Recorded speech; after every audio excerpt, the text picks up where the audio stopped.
नमस्कार, मैं हूं आपके साथ अनुष्का राय। आइए अब बढ़ते हैं आज की खास खबरों की ओर।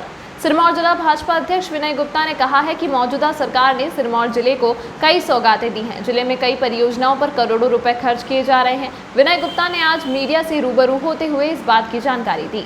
पत्रकारों से बात करते हुए विनय गुप्ता ने कहा कि सिरमौर जिले में केंद्र व राज्य सरकार के सहयोग से मेडिकल कॉलेज भवन नाहन व IIM के भवन निर्माण पर करोड़ों रुपए की राशि खर्च की जा रही है। साथ ही करीब 1350 करोड़ रुपए की लागत से पावटा साहेब गम्मा NH 707 का निर्माण कार्य भी प्रगति पर है। उन्होंने कहा कि लंबे समय से लटकी रेणुका बांध परियोजना के निर्माण के लिए सरकार ने 7000 करोड़ की स्वीकृति दी है और आने वाले समय में न केवल जिला सिरमौर को बल्कि पूरे प्रदेश के लोगों को इसका लाभ मिलेगा। मैं जिला सिरमौर के विषय में कहना चाहता हूँ कि जयराम जी की, मोदी जी की सरकार ने बहुत बड़ी सौगातें जिला सिरमौर को दी हैं। नाहन में मेडिकल कॉलेज का निर्माण कराना, धौला कुआं में IIM का बनाना, इन दोनों योजनाओं पे सैकड़ों करोड़ की राशि खर्च हो रही है। इसी प्रकार से पावटा से गुम्मा तक का NH युद्ध स्तर पे काम चला हुआ है। तकरीबन 1350 करोड़ रुपया उस योजना पे खर्च हो रहा है। इसी प्रकार बरसों से लटके हुए रेणुका डैम को 7000 करोड़ की स्वीकृति माननीय मोदी जी ने प्रदान की है और आने वाले समय में एक बहुत बड़ा डैम रेणुका जी में बनने जा रहा है, जिससे जिला सिरमौर के विकास को भी पंख लगेंगे और हिमाचल में भी विकास होगा।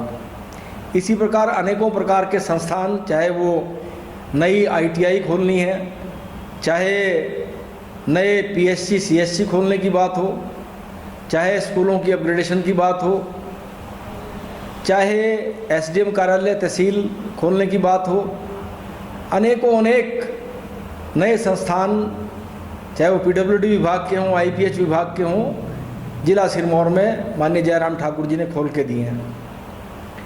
संपूर्ण विकास जिला सिरमौर का इस 4.5 साल में भारतीय जनता पार्टी की सरकार ने किया है। हमारे कांग्रेस के नेता अग्निपथ योजना के बारे में भी लोगों को भड़काने का, युवाओं को भड़काने का काम कर रहे हैं। मेरा उनसे निवेदन है कि वो अपनी कुत्सित विचारों से कम भारतीय सेना को तो अलग रखें।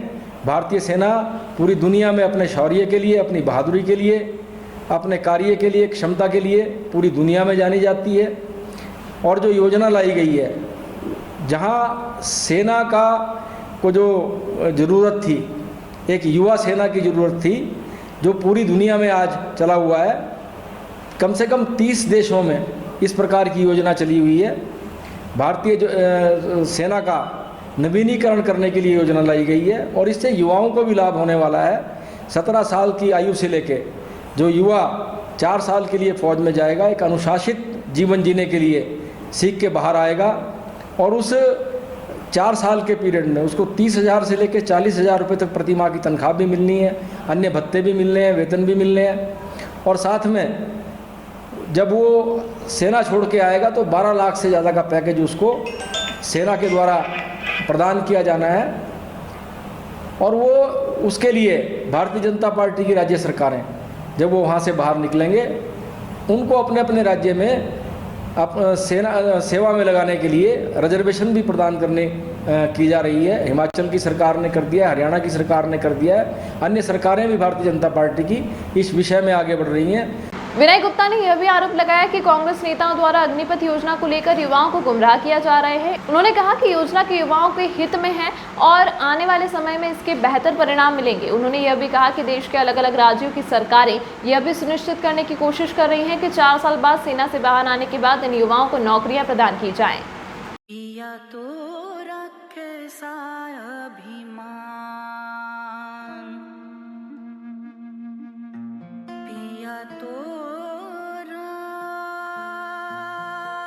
बीती यादों से नाता सहेजना सीखा, हाथ थाम कर जिनके चलना सीखा, गिरने लगती जब तो उनसे संभलना सीखा।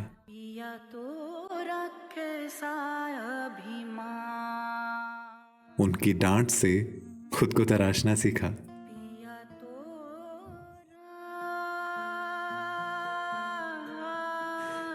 घर से दूर होकर भी दिल को हमेशा यह एहसास रहता है, उनका प्यार और फिक्र हमेशा मेरे साथ रहता है।